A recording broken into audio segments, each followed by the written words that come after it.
भगवती नाम की एक बुढ़ी औरत एक गांव में रहती थी।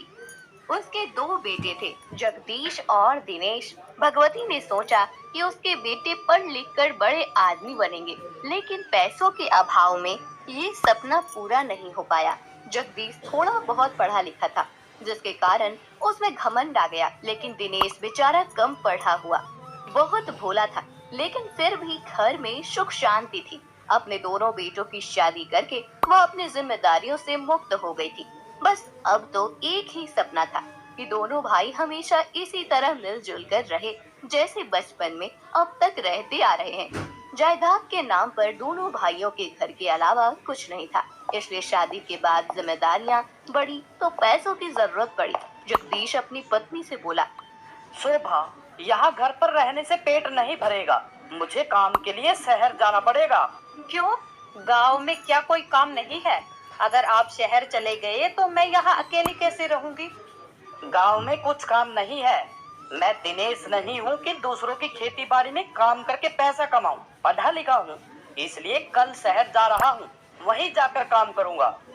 अगले दिन जगदीश शहर चला गया। काम की वजह से वह ज्यादातर घर से बाहर ही रहने लगा, जिसकी वजह से उसकी पत्नी शोभा अकेले रहकर कुछ चिड़चिड़ी रहने लगी। शोभा ने ठान लिया कि इस बार जब जगदीश गांव वापस लौटा तो वह उससे खूब लड़ेगी। कुछ दिनों के बाद जब जगदीश घर आया तो शोभा बोली, खुद तो परदेश चले जाते हो और मैं यहाँ घर में अकेली रहती हूँ। नहीं, मैं यहाँ नहीं रह सकती, मुझे भी अपने साथ ले चलो। शोभा, तुम्हें यहाँ किस बात की कमी है? मैं शहर में तुम्हें कहाँ कहाँ लेकर घूमूंगा। वहाँ मेरा घर है न ठिकाना। यहाँ माँ है, छोटा भाई दिनेश और उसकी पत्नी सरोज है। फिर किस चीज की तकलीफ है? अगर है भी तो माँ है ना, उसे बताओ। मैं यहाँ नौकरानी की तरह सबके हुक्म बजाती रहूं और आप वहाँ मजे ले।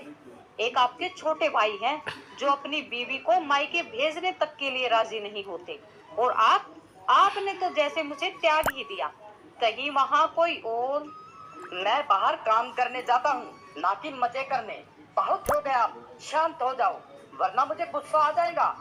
भगवती बहुत देर से उनकी बातें सुने जा रही थी। जब उससे बर्दाश्त नहीं हुआ तो वह बोली, बहू, कह तो ऐसी रही हो जैसे तुझ पर बहुत जुल्म किए जा रहे हैं। अरे छोटी बहू सरोज भी तो है, कितने सीधे हैं वो लोग। कभी आवाज भी सुनी है उनकी? और तेरी तो चिक चिक ही खत्म नहीं होती। अरे अब और क्या चाहिए? दो बच्चे हैं, अब इन्हीं में मन लगा और इन्हें खाने कमाने दे। शोभा तो पहले ही बहुत गुस्से में थी। सास की बातें सुनकर वह और भड़क गई। वह बोली, हाँ हाँ, इस घर में तो सब सीधे हैं, आपको तो बस मैं ही तेज लगती हूँ। अगर मुझ में ही कांटे हैं तो मैं चली जाती हूँ। चलिए, कहाँ जाऊँ, मर ही जाती हूँ। ना रहेगा बास और ना बजेगी बांसुरी।